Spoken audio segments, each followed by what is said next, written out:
کہ آپ اللہ کے رسول ہیں اور یہ اللہ تعالیٰ کا کلام ہے قرآن مجید، اور واقعی فرشتہ آپ پر کلام لے کے آتا ہے، ہمیں اس پر کوئی گواہ چاہیے۔ تو اللہ ذو الجلال نے فرمایا کہ قل ای شیء اکبر شہادہ، آپ انہی سے پوچھئے کہ سب سے بڑی گواہی کیا ہے، کس گواہ کو سب سے بڑا گواہ سمجھتے ہو؟ اگر تو وہ آپ کو بتا دیں تو ٹھیک، اور اگر نہ بتائیں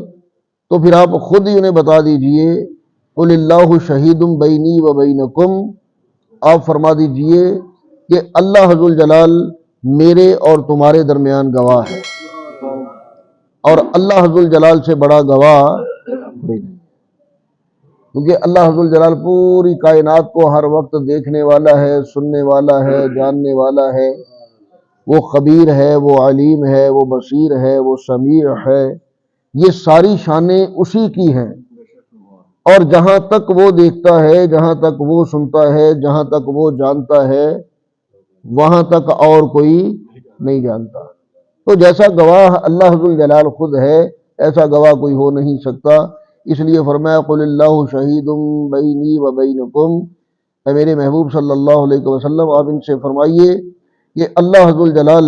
میرے اور تمہارے درمیان گواہ ہے، وَأُوحِيَ إِلَيَّ هَذَا الْقُرْآنِ، اور میری طرف یہ قرآن نازل ہوا، یہ قرآن میری طرف اتارا گیا، میری طرف وحی کیا گیا، میری طرف بھیجا گیا، لِأُنذِرَكُم بِهِ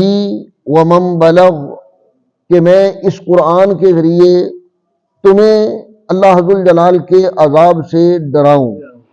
آخرت سے ڈراؤں، اللہ تعالیٰ کے عذاب سے ڈراؤں، جہنم کے عذاب سے ڈراؤں، آنے والے وقت سے ڈراؤں، اور تم اللہ ذو الجلال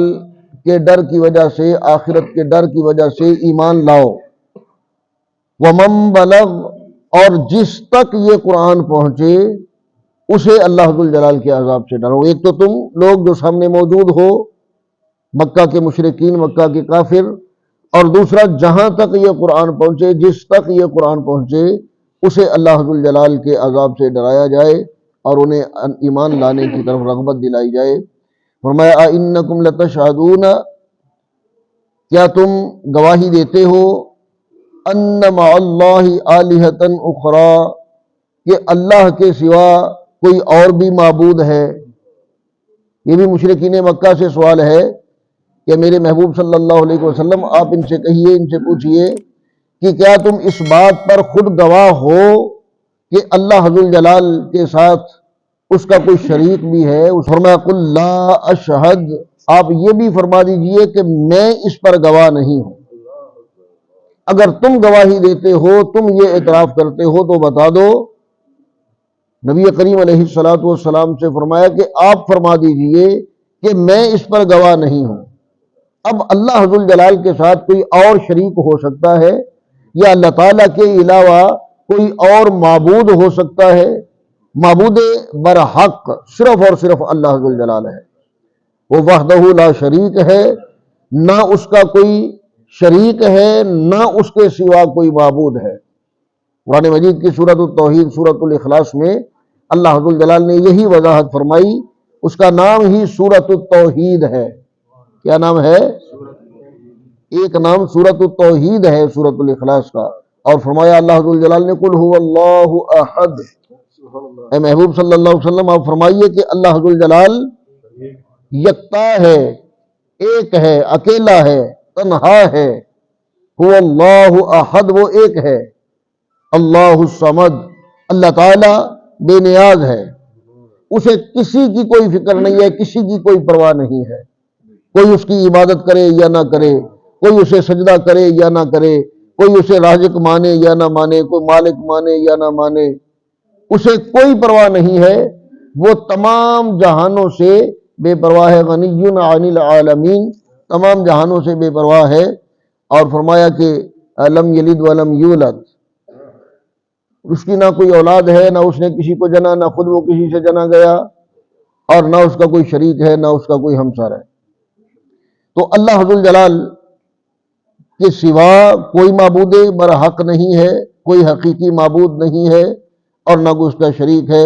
آپ ان سے پوچھئے کیا یہ اس پر گواہی دیتے ہیں؟